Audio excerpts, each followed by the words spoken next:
وأعلن حسام حسن قائمة المنتخب لبطولة الإمارات.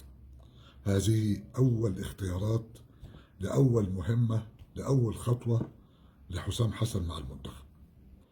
طبعا متوقع جدا على طول إنه هيبدأ بقى إيه، تبدأ مرحلة الهرتلة والقيلة والقالة، وخد ده ليه وما خدش ده ليه وعلى أي أساس تم مش عارف مين وعمل إيه. هنخش بقى الناس اللي بتتلكك هيبقى لها وجهة نظر، والناس اللي بتدعم هيبقى لها طبعا موقف. لكن اعتقد ان احنا يعني في مرحلة الدعم الكامل للكابتن حسام حسن. في حراسة المرمى اختار عواد وابو جبل والنادي سليمان، وضم مصطفى شوبير لاول مرة، وامر طبيعي انه ينضم شوبير اللي يعني اتفتحت له طاقة القدر، وخد فرصة كان بيتمناها وبيحلم بيها.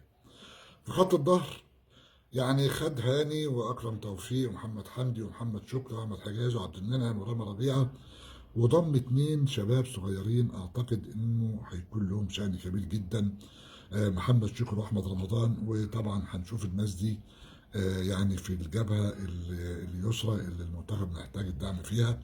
ولو بصينا لمجموعه المدافعين اللي تم اختيارها بعنايه، اعتقد انه في احمد فتوح اللي لم يستدعى، واعتقد انه من القرارات العادله لحسام حسن، لان احمد فتوح منذ خلع في مباراه زد في الدوري الممتاز من معسكر فرقته وهو خرج ولم يعد.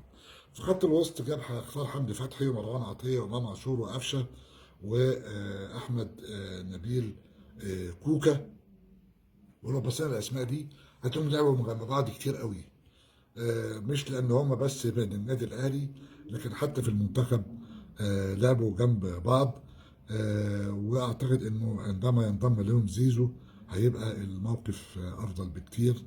وبنشوف انه لاول مره من فتره كبيره جدا مفيش النني ومفيش دونجا، رغم ان دونجا طبعا ما كانش اساسي.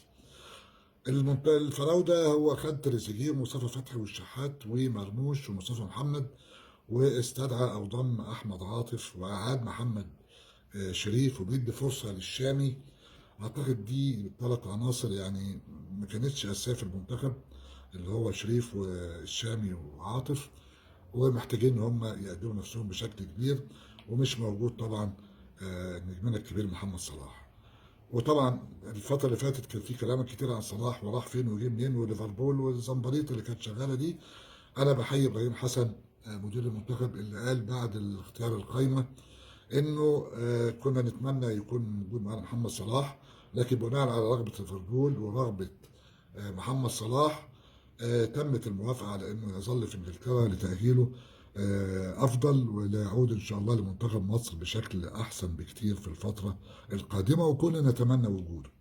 وحسام حسن كمان اتكلم بشكل ايجابي جدا جدا، وقال انه الاصابه ابعدت يعني بعض اللاعبين اللي كنا نتمنى وجودهم، ابعدت الشناوي، وطبعا يعني الشناوي لاعب اساسي في المنتخب، وابعدت او يعني ما كانش يعني آه يعني الاصابه برضه ابعدت زيزو، وابعدت رمضان صبحي. رمضان صبحي دي حاجه جديده بيعلن عنها حسام حسن، لان رمضان صبحي فعلا يستحق ان ينضم للمنتخب. عنده خبرات وعنده سرعات وعنده مواهب كبيره جدا جدا. اعتقد انه كان بيستبعد فتره من الفترات، يمكن نوع من الترضيه عشان ما يتقالش خدتوه ليه. تم اختيار القايمه، كله يبطل بقى، كله يبص للمنتخب.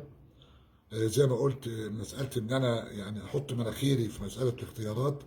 اذا الناس حبت تحط مناخيرها تحط مناخيرها بالعقل وبالمنطق وبالنوايا الحسنه. النوايا الحسنه. منتخب مصر النهارده بيبدا فتره جديده، مرحله جديده فنيا، يعني ان شاء الله يبقى كويس نفسيا بدنيا هايل جدا. لكن نقف في هذه الايام المفترجه عند النوايا، وكم اتمنى ان تكون النوايا حسنه، وان نتخلص من النوايا السيئه التي كم دفعنا ثمنا لتسربها في اوصال المنظومه الكرويه بشكل عام. نحسن النوايا عشان يعني في هذه الايام المباركه منتخب مصر ياخد خطوه لقدام، لانه خد خطوات كتير لورا. ما عادش ينفع اطلاقا ان منتخب مصر يتاخر اكتر من كده. كلنا مع منتخب مصر، وزي ما قلت بنوايا حسنه. شكرا لحضراتكم.